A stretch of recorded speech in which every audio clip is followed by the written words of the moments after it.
आज अम्बाड़ा जिले के अंदर सपेड़ा गांव है, जहां पे ये धरना चला हुआ है कई दिन से। और जो ये रोड निकल रहा है शामली वाला, इस पे यहाँ पे कट की मांग है। और यहाँ पे जो खेत दो फाड़ हो गए हैं उनके रास्तों की मांग है। यहाँ पे कपूरी गांव है, उसका जो सड़क उसकी बंद कर दी गई है। और रत्नेड़ी गांव है, वहां पुल के निर्माण की मांग है। और जो आने जाने के रास्ते हैं उनकी समस्या है। एक रास्ता बिल्कुल ही इन्होंने बंद ही कर दिया है, उसके ऊपर से रोड बना दिया है, जहाँ पे रास्ता था वो है। और जो यहाँ पे शाहपुरा में शाष्ट्रपुरा रोड है, उसका जो रिंग रोड है गुजरता है वहां से, वो बंद, उसका रास्ता वहां से बंद हो गया है। तो ये कई मांगे यहाँ की हैं। ये तो है लोकल। और जो जर्नल मांग है, जो बिल्कुल अंधेर गर्दी इन रोड वालों ने मचा दी है, तो वो ये है कि पूरा प्लानिंग ही इसकी जो है वो फेल है। अब 1 के 10 एकड़ जमीन है, उसके 8 किले एक तरफ रह गए, 1 किला एक तरफ रह गया, 2 किले एक तरफ रह गए। तो रास्ता तो उसको एक लगा हुआ था, तो अब वो जो 2 किले दूसरी तरफ बच के उनका रास्ता नहीं है, उनका रास्ता बंद हो गया है। और ये कितने किसान हैं, जितनी भारतमाला प्रोजेक्ट है उनके अंदर किसी के अंदर भी उनका रास्ता नहीं दिया गया। दूसरी बात, अगर किसी की 1 कनाल जमीन बच गई तो वो उस 1 कनाल का क्या करेगा? वो उसके किसी काम की नहीं है, रास्ता भी नहीं है उसको, वो उसको फ्री उसकी गई। बरसाती पानी का जो है, आप देखें, अगर जीटी रोड देखें जो अम्बाड़े से दिल्ली गया है, उस पर देखें आप, तो हर 100 फुट, हर जो है 4-5 किलोमीटर पे 100 फुट का, 200 फुट का, 400 फुट का पुल है। ये जितने हाईवे बन रहे हैं 20-20, 30-30 किलोमीटर में भी पानी की निकासी का कोई पुल नहीं है। और जो खेतों का पानी है उसका कहीं निकासी नहीं बची, और इसका जो पानी है वो भी उतर के उन खेतों में डालेगा, उन खेतों की फसलें मरेंगी। तो और जो खेतों के कच्चे रास्ते हैं उनके पुल की ऊंचाई केवल 3.5 मीटर है, और 3.5 मीटर में भी उनको जमीन पे गहरा कर देते हैं। यानी उसी रास्ते से पानी की निकासी है और उसी रास्ते से व्हीकल की निकासी है। और 3.5 मीटर ऊंचाई पे, जबकि वो 1 मीटर तो जमीन में ही उसको खोद दिया गया, वहां पे कंबाइन कैसे निकलेगी? उसकी चौड़ाई भी कम है, 12 फुट की चौड़ाई रख देते हैं, कंबाइन का जो है वो 16 फुट का होता है। तो वहां वो रास्ते खेत में जाने का बचा ही नहीं है कंबाइन का। तो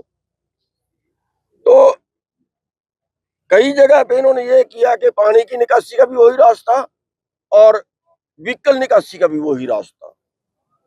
तो ऐसी जो है वो कई चीजें हैं। और जो जो गांवों वाले रोड हैं उन पे जो पोल लगा रहे हैं, अभी ये तो इन्होंने लड़ लड़ा के ठीक करवा लिया।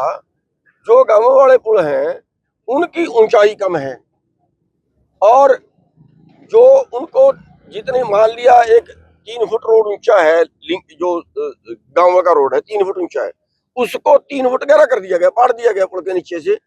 पुल की जो ऊंचाई है वो जमीन से मानी गई, ना कि सड़क से।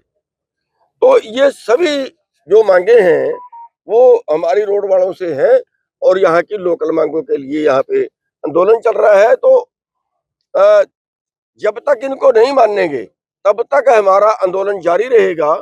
और हम ये चाहते हैं सरकार से कि हमारी कोई मांग नाजायज नहीं है।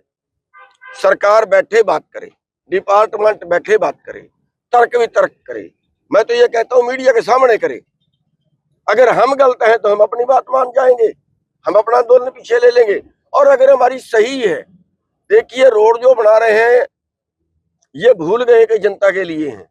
इनको केवल कंपनियां याद हैं कि ये जो रोड बन रहे हैं ये व्यापारिक रोड हैं, कंपनियों के लिए हैं, और ये ऐसे हो गए जैसे रेलवे लाइन होती है, इनके ऊपर से हम पैदल भी नहीं गुजर सकते। जो ये रोड है ये रेलवे की तरह है, जहां से ये रोड निकल गया उसके पास की जो जमीन है उसके रेट कम हो गए, क्योंकि इस पे कोई आदमी कारोबार नहीं कर सकता, कोई होटल नहीं खोल सकता, चाय तक की रेडी रोडों पे नहीं लगा सकता। और एक बात और है, जो ये रेस्ट एरिया बनाते हैं उस रेस्ट एरिया के लिए भी जमीन उसी भाव पे एक्वायर करते हैं जिस भाव पे सड़क के लिए, हालांकि वो रेस्ट एरिया व्यापार के लिए। अगर ये मांगे नहीं मानते तो ये लड़ाई लंबी चलेगी, और फिर जो है हमारे पास तो सबसे अच्छा विकल्प फिर रोड जाम का होता है। सर फिलहाल कोई इस विभाग से संबंधित अधिकारी ने संपर्क करने की कोशिश की? अभी तक नहीं आया कोई। हमारे लोगों ने पहले संपर्क किया था, उन्होंने कोई जवाब दिया नहीं है, तब धरना शुरू हुआ है और अभी तक कोई नहीं आया है। सर आपने अल्टीमेटम दिया आधे घंटे का सरकार को और अधिकारियों को, यदि कोई नहीं आता आगे क्या रुख अपनाएंगे? ये जो अम्बाड़ा कैंट से सहा रोड जा रहा है फिर वो जाम करेंगे, या तो आ जाएं बात करें, हम करने के लिए तैयार हैं, और अगर नहीं आते हैं कोई अकड़ दिखाते हैं फिर वो रोड सामने है, फिर हम लठ खाने के लिए तैयार हैं, जेल में जाने के लिए तैयार हैं। घंटे का टाइम दिया है, वो टाइमिंग के हिसाब से बताओ, 11 बजे से कितने बजे तक या 12 बजे से कितने बजे तक वो टाइम? देखिए अभी टाइम देखिए क्या है, एक बज गया जी, बस 1:35 तक का टाइम है, फिर चल पड़ेंगे उधर को। आप भी वेट करिए, फिर फोटो उतारिए। ठीक है। ये जो मामला है अभी तक निपटा नहीं है, आगे का क्या प्रोग्राम? आज ये हमारी यहाँ पे महापंचायत है जिसमें हमारे राष्ट्रीय अध्यक्ष गुरगाम सिंह चौधरी जी भी आए हैं, और हमारी मांग है कि हमें इस पे रास्ता दिया जाए, क्योंकि हमारा ये रिंग रोड था जो यहाँ से इन्होंने आगे बिल्कुल उसको एक्सप्रेस हाईवे बना दिया, उस पे ना किसी की एंट्री है ना खेतों के रास्ते भी बंद कर दिए। तो इसीलिए हमने आज ये रखा है कि हमारे खेतों को रास्ते दिए जाए और इस रिंग रोड पे हमें एंट्री दी जाए, ताकि हम भी इस रोड पे चढ़ सकें। हमारी इतनी बेशकीमती जमीनें, सैकड़ों जमीन एकड़ जमीन है हमारी 3-4 गाँव की जो गई है इसमें, तो हमें रास्ता नहीं मिला तो हमें इस जमीन देने का क्या फायदा, और हमारी जमीन की कीमत भी आगे बहुत कम होगी। क्या अल्टीमेटम दिया? अल्टीमेटम भी दिया, अभी आधे घंटे का अल्टीमेटम है, या तो कोई उच्च अधिकारी है, NHI के अधिकारी, शासन के अधिकारी हमारे बीच में आके बात करते हैं तो ठीक है, तो उसके बाद जगाधरी रोड पे जाएंगे और रोड जाम करेंगे।